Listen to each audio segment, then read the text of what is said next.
విద్యా బుద్ధులైన రాజులకు చాలా అవసరం. కానీ ఇక్కడ ఆలు కూడా దిద్దలేని ఓ రాజుకి మరో రాజు సాయం చేయబోయి సర్వం కోల్పోయాడట. ట్రాజెడీ వీళ్ళదైనా కామెడీ మాత్రం మనకే. Let's welcome rocket Raghava and team.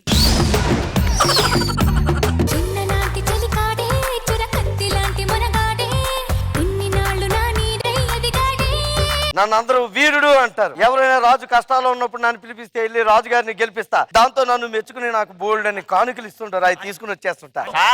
మా తాగుబోతు రాజ్యం మహాప్రభు నాగి గారు పంపించారు. మరి ఎందుకు ఎంత లేట్ అయ్యేంటి? నేను కొండలు దాటి గుట్టలు దాటి వాగులు దాటి వంకలు దాటి ఇక్కడికి వచ్చి అన్ని దాటుకుంటూ వచ్చే బదులు స్టూడియో గేట్ దాటి తిందాకే వచ్చి చూడు కదా.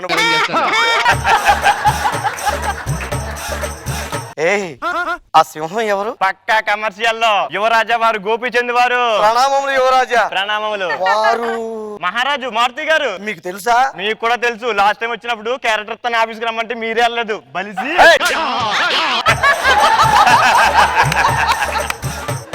ఆ రాణి గారు ఎవరు? శ్రీదేవి డ్రామా కంపెనీ మహారాణి ఇంద్రజ గారు. మరి ఈ రాజ్యానికి ఎందుకు వచ్చారు? అక్కడ రాకెట్ రాగమని ఎవడో వాన జల్లు అని పాట వేయడంట డాన్స్ కి. చూడలేక అక్కడికి వచ్చేసారు. వారెవరు గాంభీర్యం ప్రదర్శిస్తున్నారు? వారిదే రాజ్యం. రాజ్యం కదా అయింది సామ్రాజ్యం, సంగీత సామ్రాజ్యం. ఓ పగలంతా సంగీత సామ్రాజ్యం, సాయంత్రం అయితే ఆకలి రాజ్యం. ఆకలి రాజ్యం. మా రాజ్యానికి వస్తున్నారు రావట్లేదా? వస్తానులే. సరే గాని మీ రాజ్యం ఎలా ఉంది? నైట్ అంతా నిద్రలేదండి. కాలు పీగులంట పడుకుంది. మీ ఆవిడ పేరు రాజ్యమా? అవునండి. ఆవిడ గురించి కాదు.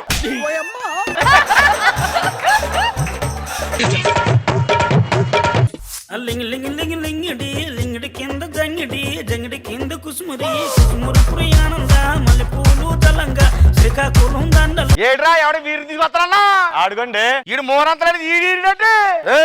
ఈ నిజంగా రాజుగారినే గేదెలు కాసుకుని కూడా సర్లే కానీ ఏంటి ప్రాబ్లం ఏంటో చెప్పు. ఇప్పుడు పక్క రాజు వాళ్ళు లేకరారు దండెత్తుకు వస్తారని చెప్పి వాళ్ళు ఎప్పుడొస్తారు తెలుగు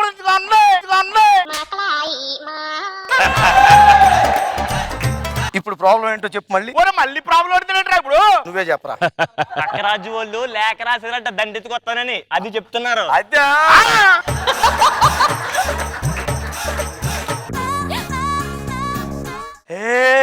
ఎవరి గుర్రం? నా గుర్రం. యువరాణి. ఓ యువరాణి గారా? ఎంత బిళ్ళ పెట్టండి. నీకు ఏమైనా కళలు తెలుసా? ఎందుకు తెలీదు? శశికళ, లక్ష్మీకళ, చంద్రకళ వీళ్ళందరూ నాకు బాగా తెలుసు. నేను అడిగిన థియేటర్ గురించి కాదా? నీ కళ్ళ అని తెలుసా అని అడుగుతున్నాను. నాకు కళ్ళలు తెలుసు. ఆ కళ్ళ గురించి మీకు చెప్పాలంటే నువ్వు పొద్దున్నే తెల్లవారుజాము 4 గంటలకు నిద్ర లేవాలి. చాలా కష్టం అండి.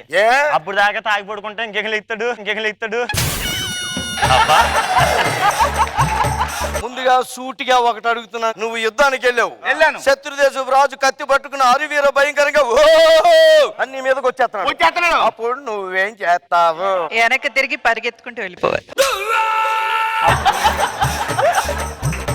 యుద్ధం నేర్పరా బాబు? మీ గుర్రం అదే. మీ రాణి గారి కత్తిలో ఉన్నారు కాబట్టి ముందుగా కత్తి యుద్ధం నేర్పిస్తాను. నేర్పించు. రాణి ఇలా పట్టుకోండి. వేదా వీరా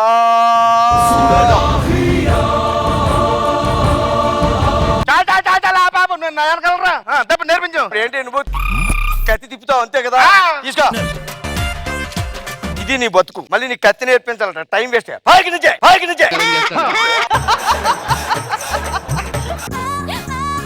మహారాణి ఇప్పుడు నేను మీకు విలువిద్య నేర్పిస్తాను. చేతిలా పెట్టండి. దీన్ని త్రిముఖం అంటారు. ఏం లేదు అంటే నాగ్గాడి ముఖం. ఒకప్పుడు పాత పద్ధతి బాణాన్ని ఇలా సాగదీసి వేసేవారు. అది టైం వేస్ట్ అవుతుంది. ఇప్పుడు అలా కాకుండా బాణం ఎలా వేసినా దిగబడడం ఇంపార్టెంట్ కాబట్టి ఏం చేయరా? పక్క రాజ్యం మీద బాణం వేసావు. నువ్వు వేసిన పక్క రాజ్యం కాదా? నా రాజ్యం మీదకి.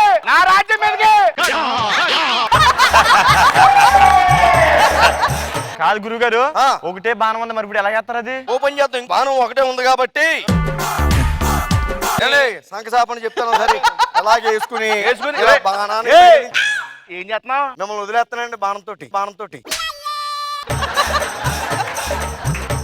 ఈ బాణం ట్రిక్లు వద్దులే కానీ ఇప్పుడు ఏం చేద్దాం? ఇప్పుడు యుద్ధానికి వెళ్దాం. గుర్రాన్ని పిలిపించండి. ఎక్కువ ఒక గుర్రం మీద ఎంత మంది ఎక్కితే ఎంత దరిద్రంగా ఉంటుందో తెలుసా? గుర్రం అనుకున్నావా? గూడ్చిబండి అనుకున్నావా?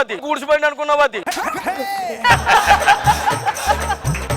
ఇప్పుడు మనం శత్రురాజు మీదకి యుద్ధానికి వచ్చాం కదండి. వచ్చాం. ఓ ఎగేసుకుంటే అక్కడికి వెళ్ళిపోకూడదండి. మరి? మనం మెల్లిగా నడుచుకుంటూ వెళ్ళి పొదల్లోని తుప్పల్లోని దాక్కోవాలన్నమాట. అయ్య బాబా, సేవలు ఉన్నాయండి బాబు, అక్కడ సేవలు కుట్టేస్తున్నాయి. అంతగా దరిద్రుడా, నేనేమో రాజ్యం దండెత్తుకొస్తున్నాను అనుకున్నాను. లేదండి బాబు, సేవలు కుట్టేస్తున్నాయి. రండి యుద్ధం చేద్దాం.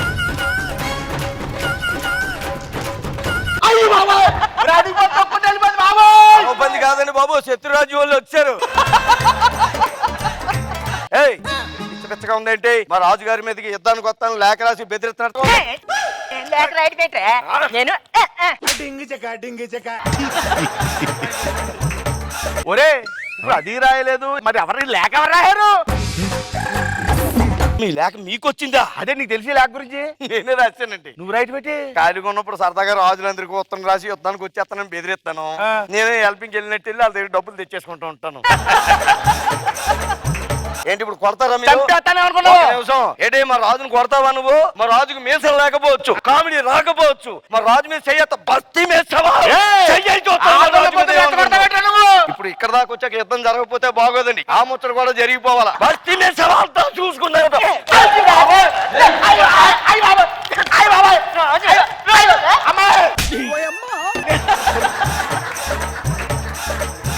ఈ రోజు నుంచి ఈ రాజ్యం కూడా నాది. అడుగెట్టారా కాళ్ళు చేతులు ఇరిచేస్తాను. ఒరే అజగా, ఎక్కడి నుంచి తీసుకొచ్చారు?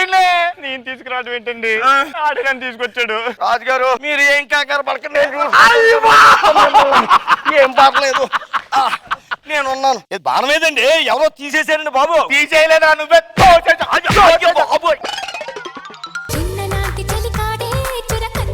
గోపించాన్ చెప్పండి, ఎలా అనిపించింది skit? Sir welcome to Jabardasth sir. Thank you. ఆ వీరుడు చాలా బాగా చేశాడు, మిగతా ఆర్టిస్టులు చాలా బాగా చేశారు. వెరీ గుడ్, చాలా ఇంట్రెస్టింగ్ గా ఉంది. ఒకసారి రాజుగారి నోట్లోంచి పక్కా కమర్షియలే అని అన్నాను.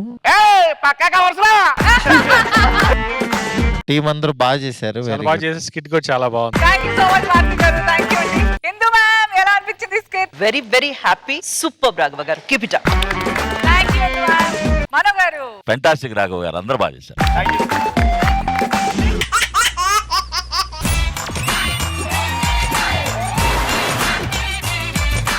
ఈ అల్లుడి నుంచి ఏం క్వాలిటీస్ ఎక్స్పెక్ట్ చేస్తున్నారు సినిమాలో? మంచి అల్లుడు అండి. ఏం చెప్తాను అది చేస్తారు. ఇప్పుడు కాదండి, పిక్చర్ లో చెప్తున్నాను. ఈ రోజు నా కొడుకు పెళ్లి. ఎవరితో మాట్లాడుతున్నావు ఫోను? ఎవరితో? సిగ్గుసేరం లేదురా, తెల్లారితే పెళ్లి పెట్టుకొని ఇప్పుడు ఎవరితో మాట్లాడుతున్నావు? ఈ రాత్రి అంతా ఖాళీ కదా డాడీ. ప్లేట్ 600 400 ప్లేట్లు పెట్టా. ఎన్ని ప్లేట్లు తింటే అన్ని ప్లేట్లు కట్టాలి. బిర్యానీ పెట్టండి. బాలా ఇది ఇంకో ప్లేట్. గులాబ్ జామ్ పెట్టు. గులాబ్ జామ్ అడిగితే ఇంకో ప్లేట్. ప్లేట్ తీసి పడేస్తే మీ అయ్య కట్టాలి డబ్బులు. ట్యూషన్కి ఎందుకు రావట్లేదు?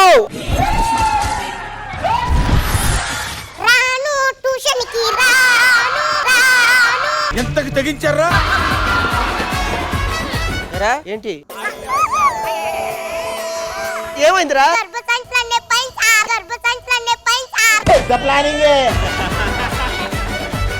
పేదరాశి పెద్దమ్మా, నువ్వు ఒక్కదానివే వచ్చావా? పెద్దనాన్న రాలేదా? పెద్దనాన్న దద్దమ్మమ్మ రాడాయనే.